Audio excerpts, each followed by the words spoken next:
بسم اللہ الرحمن الرحیم۔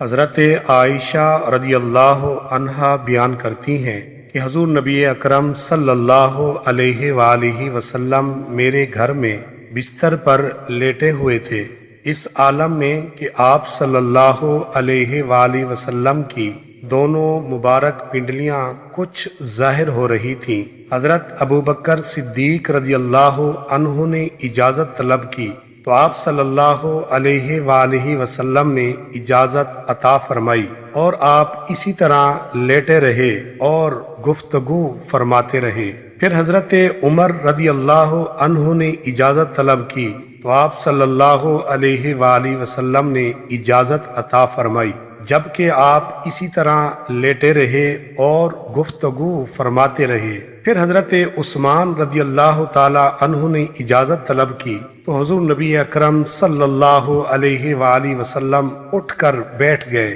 اور اپنے کپڑے درست فرما لیے۔ حضرت عثمان رضی اللہ تعالی عنہ آ کر باتیں کرتے رہے۔ جب وہ چلے گئے تو حضرت عائشہ رضی اللہ تعالی عنہا نے عرض کیا، یا رسول اللہ صلی اللہ علیہ وسلم، حضرت ابوبکر رضی اللہ عنہ آئے تو آپ نے ان کا فکر و اہتمام نہیں کیا۔ حضرت عمر رضی اللہ تعالی عنہ آئے تب بھی آپ نے کوئی فکر و اہتمام نہیں کیا، اور جب حضرت عثمان رضی اللہ تعالی عنہ آئے تو آپ صلی اللہ علیہ وآلہ وسلم اٹھ کر بیٹھ گئے اور اپنے کپڑے درست فرما لیے۔ آپ صلی اللہ علیہ وآلہ وسلم نے ارشاد فرمایا، میں اس شخص سے کیسے حیا نہ کروں جس سے فرشتے بھی حیا کرتے ہیں۔